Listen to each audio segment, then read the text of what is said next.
Da da da da da da da da da da da ba da ba da da da da da da da da da. Hey everybody, welcome to a very special Corran in the Mornin presents Monday morning. Corran's are back and live on Thursday night. So got a few viewers. Got 6 viewers. We're like, that's like as many people as are gonna watch the presidential debates probably tonight. Yeah, I got some spoilers for you. Sorry, that just spoiled the ending. But I was gonna pretend like there was only one spoiler, but there's actually 2. Well, so I guess stay tuned to the end. But first, I'm going to just share a game with you. This was a game that I played against Chris Kelly in the OCS this month. I was playing my There Is Good in Him versus his Court of the Vile Gangster. I've had real bad luck with Court, or I've played it poorly or something in this last little while. So I was really looking forward to seeing, a top player play a Court deck, see if maybe they made some, different decisions than what I would make. As you can see, he misses his 3PO pull. Or I missed my 3PO pull? No, I pulled 3PO? I don't know what happened. I pulled something.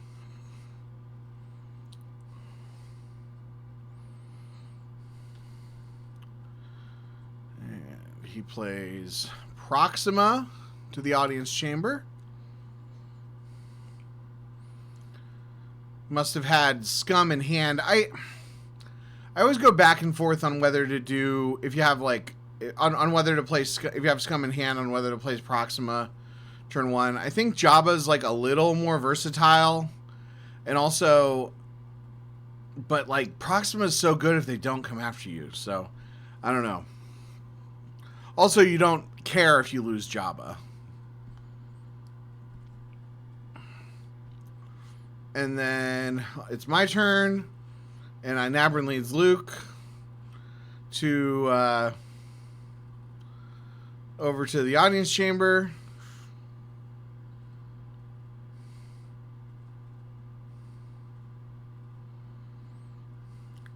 And back him up with Anakin, who lets me initiate battle for free. Play Draw Their Fire. And Chris concedes.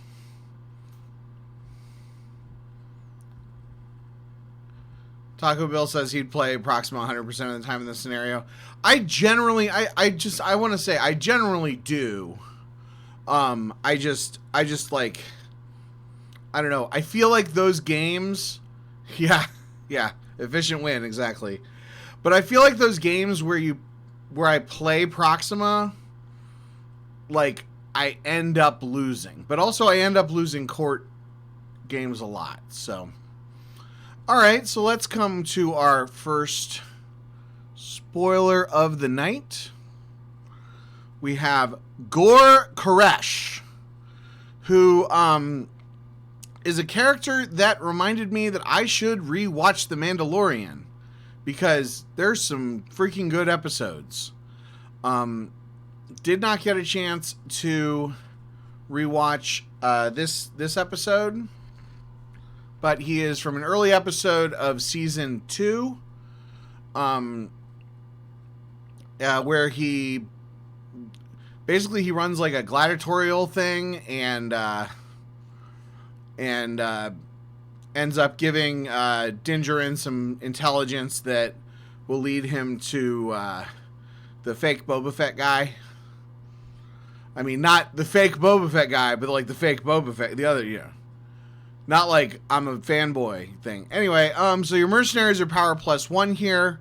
Opponent may not cancel your battle destiny draws where you have a gangster or non maintenance bounty hunter. When deployed, may download a non-maintenance Gamorrean for -2 force. So interesting. There's that, that Gamorrean, deck with my kind of scum seems like he would fit right in.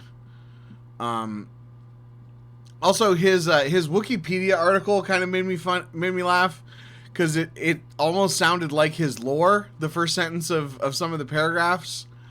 Let's see if I can pull that up.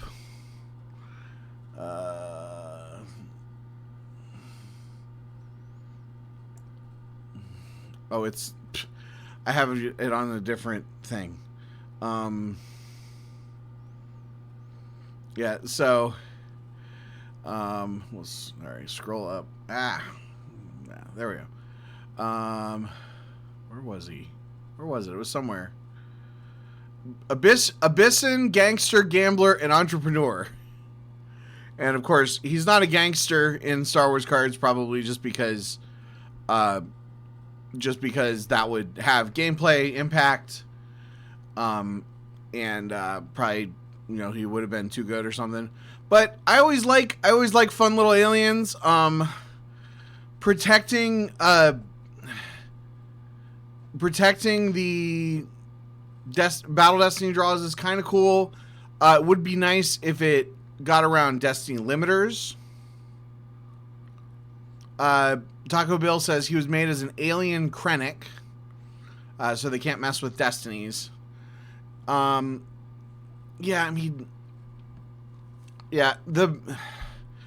something to keep in mind. It does say if he's with your non-maintenance bounty hunter, but that doesn't mean that he doesn't still protect you if you're using Boba Fett bounty hunter, because you probably have a non-maintenance bounty hunter there also, or a gangster.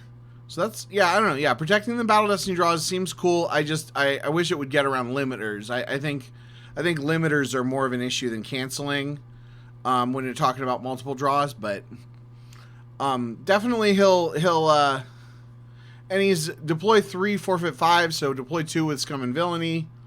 Destiny 3, like, seems pretty solid as like if you're building an alien deck, I would guess that he probably has a home somewhere. Whether I don't know that he's in everything, but he's probably got a home somewhere. That's a cool picture too. It's very close to what he looks like in, really pretty close to what he looks like in the show. Anyway, let's do another game real fast. So this one,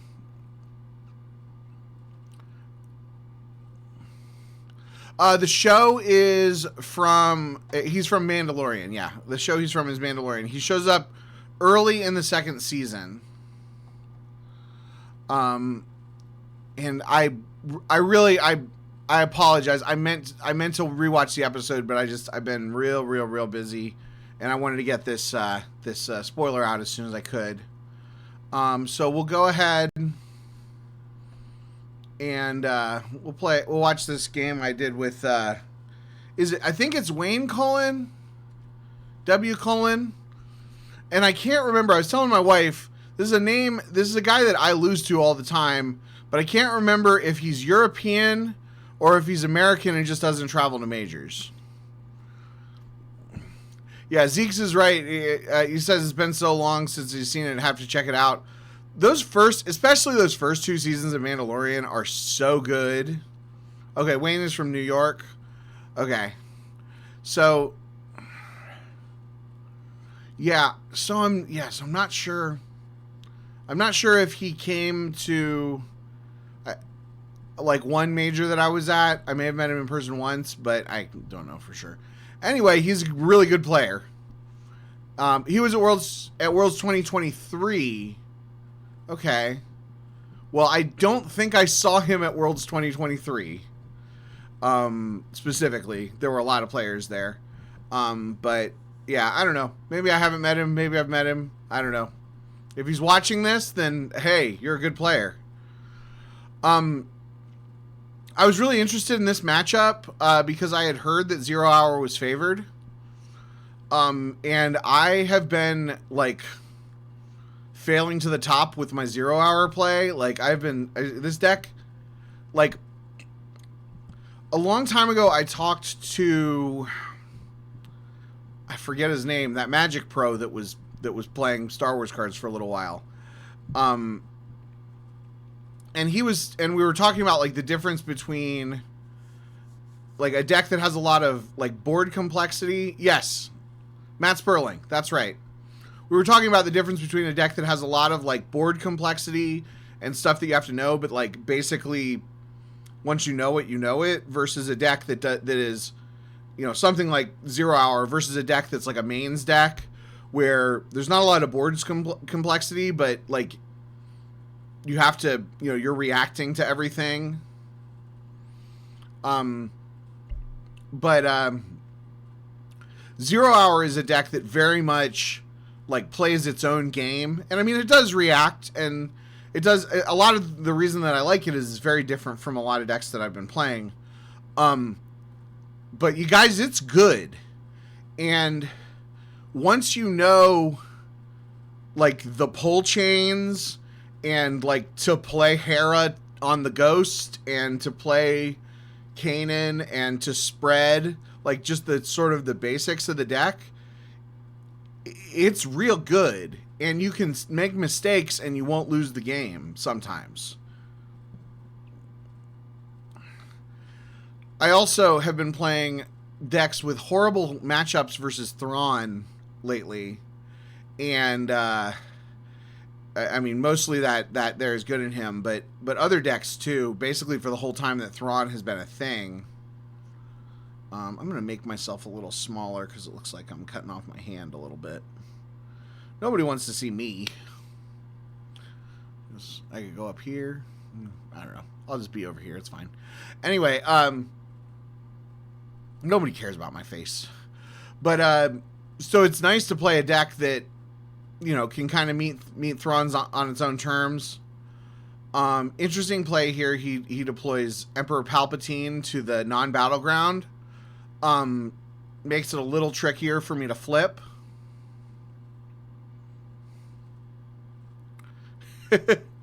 Hey, Sparkles Poppy. That's very fine if you don't know what's going on. I appreciate you popping in. But yeah, it makes it a little bit trickier to flip. But still, I was able to just, you know, deploy somebody. Do I deploy somebody next to him? Star Wars is what's going on. That's the truth. That is the truth. So, for those that don't know 0 hour, 0 hour is the objective that is based on the characters from Rebels. And your goal is to do exactly what I'm doing here. Kind of play a bunch of locations and put like one guy at each location. And then the more spread out you are, the more bonuses you get, especially with the Phantom Squadron folks. And my opponent is playing Thrawn, which is an objective that is the bane of my existence. So I thought this was a really interesting choice to deploy Vader's what's it called, the image of the Dark Lord there at the 3-1, because like there's enough sites I could move over, and if I move away from the 3-1, he can't exactly drop a bunch of guys there. He has to pay 2 extra for each guy unless I'm occupying it. So he kind of wants me to occupy that. So choosing to put the image there was interesting, but I do end up sitting there the whole game. So we trade characters there. And then he battles me and I dodge away. I love dodge. Like, I never play decks that play dodge.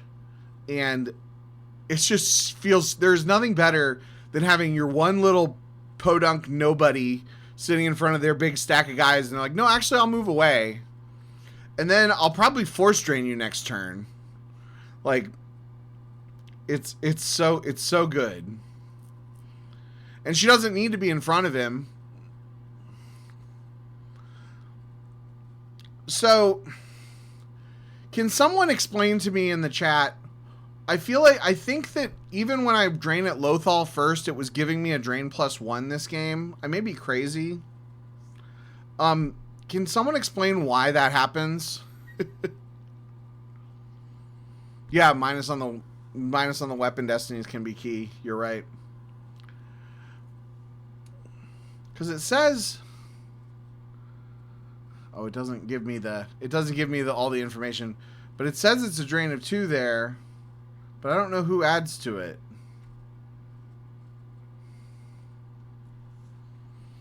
I thought it should be a drain of 1, and then the additional places would be 2 each, or would be +1. Oh, well, it's converted. It gains a red icon. Okay.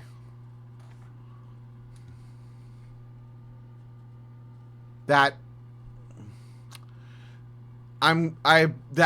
what I was missing. All right, yeah. That's actually huge. Making it a drain of 2 there, because then he has a drain. You know, he's getting a drain of 2, really 3 because of the artwork.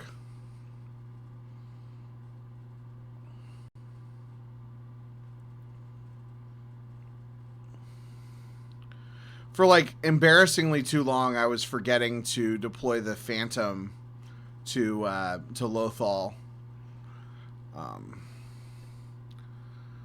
Yeah, I saw it, you know, when he had his Emperor there. The other reason I was happy to move Ray in front of him, I was pretty sure he wasn't playing Force Lightning.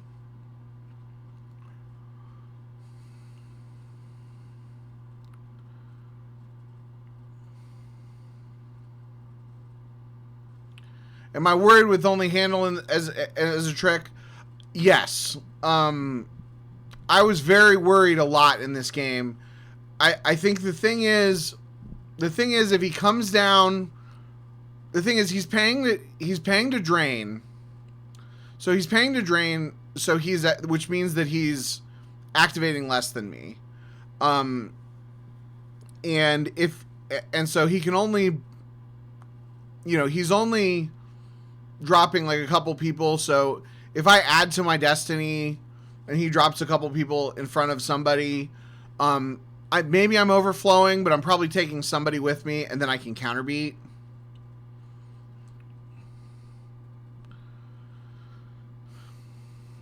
Yeah, I was very surprised by the laser cannon battery, but I was like, no, it's going to be fine because I can just subtract from the weapon destiny with my objective. That's something that I've been struggling with too, is whether to add or subtract. I think it's usually right to add, but sometimes I get scared and subtract. One of these battles, I didn't realize that he had canceled immunity by pulling an artwork card. And I should have, I think it was this one, because I got him down to an attrition of 1, thinking that I was immune. Is Phantom immune? No, Phantom doesn't have any immunity anyway. Never mind.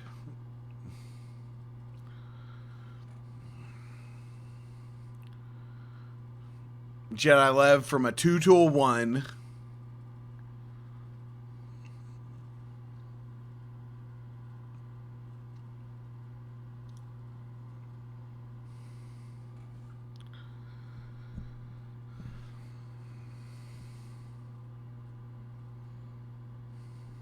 I was trying to explain to my parents what a big deal it was about the card I'm going to spoil after this game, and they really did not understand.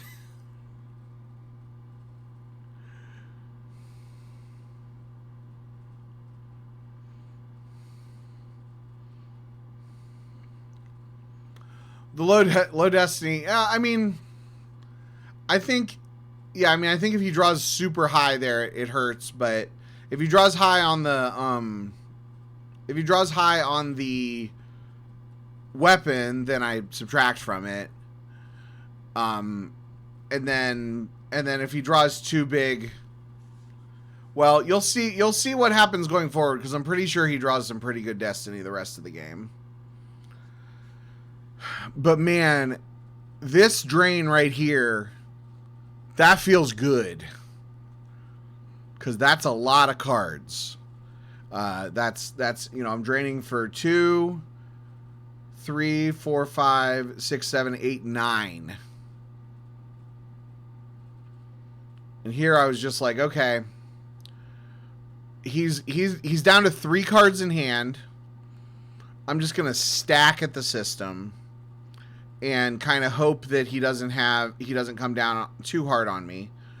I did not realize that the Snowspeeder doesn't have passenger capacity. I wanted to deploy it there and then move it over to the 2/2, but that didn't work. But I figure here, if he comes down, with his last 3 cards against anybody, then I'm probably not going to overflow if he takes me down, and then I can counterbeat with Lando and Obi-Wan.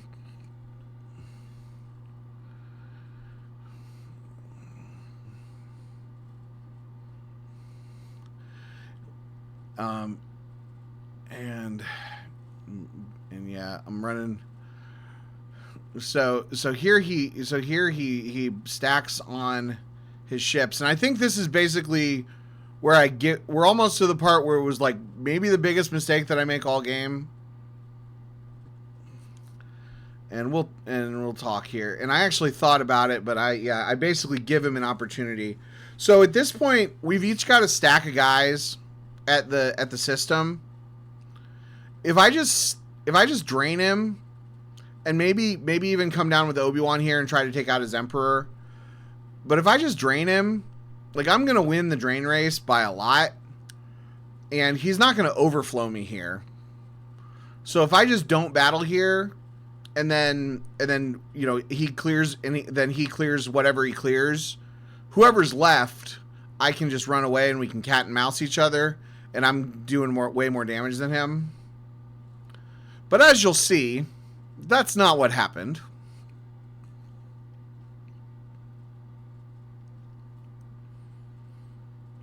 But I am trying to get in every point of damage here.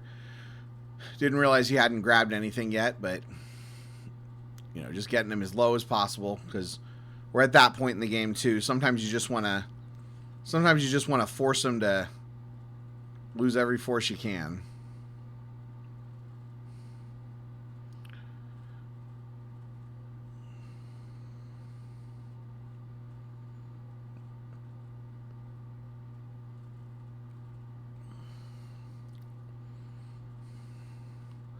Well, I don't think I get flipped back. Yeah, I was not in jeopardy of getting flipped back. Yeah, I definitely should have cat and moused.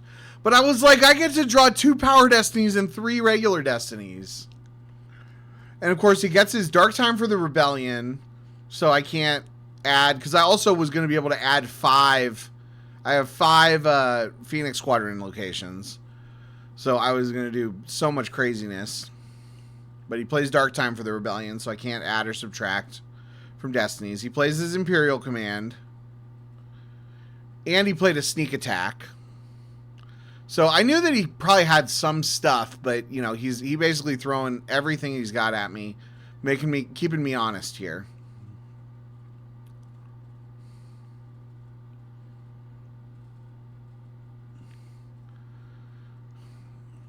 And then this... you don't see in these replays how long I sit and think, but thinking about what to forfeit was a really hard decision here. Because he draws, you'll see what he draws for Destiny here in a second.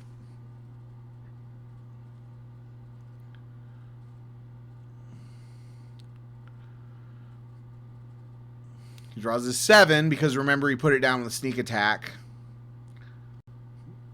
I just wanted to make sure that I definitely wasn't allowed to subtract from it, so I tried to subtract from it with my thing. Yeah, exactly. Yeah, I didn't have enough. I calculated, and I didn't have enough to be able to to be able to get everything and swing with him. So yeah, I actually lost that battle. But yeah, I had 18 attrition, and it was rough. If I had not deployed Chopper, I could have forfeited in a way that I would be down to one ship and then run away with Cat and Mouse. Or if I had not grabbed that's sneak attack, right? Yeah. If I had not grabbed his sneak attack, I would have had one force for that.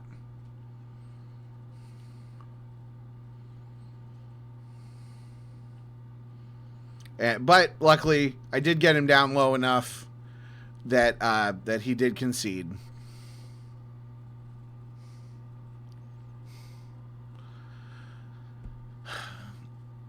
All right.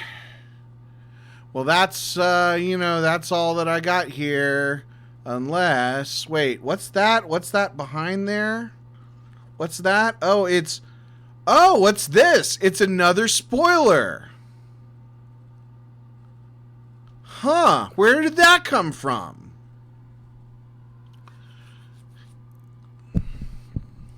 Winning is all that matters, Sparkles. Yes. So, Corran Horn Jedi. If you'll notice here, down at the bottom, let's make it a little bigger. I just made the wrong thing bigger. Okay. If you notice, down at the bottom there, it says original concept by Kendall Hallman, whoever the heck that is.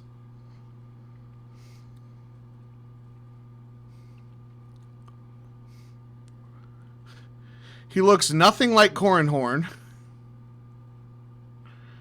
but that's okay because he bears a striking resemblance to Corran Horn's creator, Michael A. Stackpole.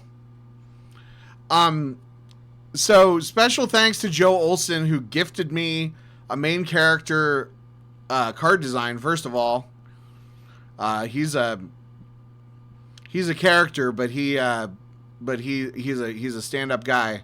So Corran Horn is my favorite expanded universe character. If you didn't make that connection, it is. I know it's a little basic. At least I didn't say Thrawn or Mara Jade. But I read iJedi when I was 13 years old, and it's the book that made me.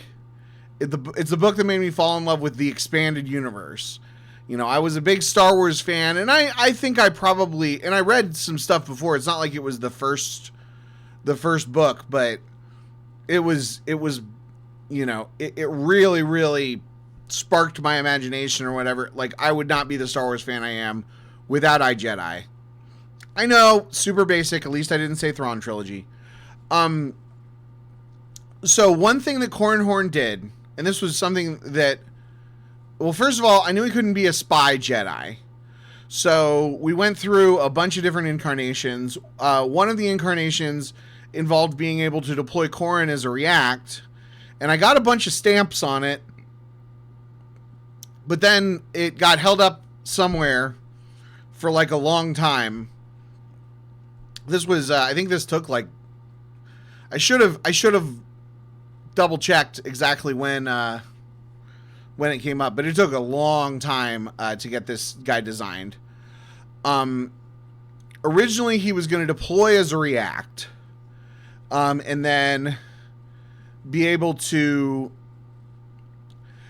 and he always subtracted from Blaster Destiny. So I'll read the card real fast.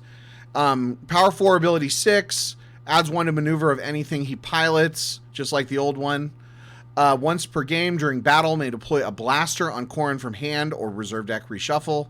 During battle, may subtract 1 from a just drawn blaster weapon destiny. Corran is power +2, immune to attrition less than 5.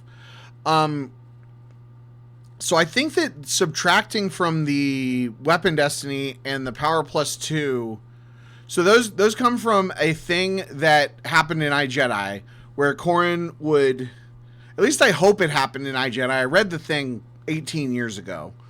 More than 18 years ago. 23 years ago. Oh my gosh, I'm old. But where Corran could block a blaster bolt with his hand, absorb the energy, and use that energy to steal the blaster. So that's sort of what happens here. He can get a blaster, do whatever he can to get a blaster, and he can absorb other people's blaster bolts and up his power. Yes, just like Vader in Empire Strikes Back, he was able to do that. So that's him. I mean, he's another rebel Jedi, so Jedi presence is going to be great for him. He's deploy 5, forfeit 6, so like not too expensive. You can play him in various decks. Got that good immune to attrition below 5. He is a pilot, and he adds 1 to maneuver because it fits. He still is a smuggler in Watch Your Step for some reason.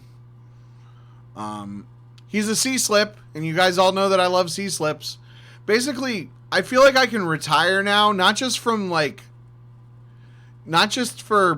Jedi for Watch Your Step and Hitco. Not just for, I feel like I could retire not just from Star Wars, but like from work. Like I feel like I could just like, this is like my lifetime goal. Like this is the greatest thing that's ever happened to me. Being able to design a Star Wars card based on my favorite character. I know that we're a smaller group than we used to be. There's fewer people playing, but like a lot of people have there's a lot of people in the world that have some connection to this game, and for me to be able to put my mark on it, for me to have a card that has my name on it, and for it to be, honestly, this is really, really close to what I had originally envisioned, and I feel like the flavor works there. He's gonna see play. Anyway.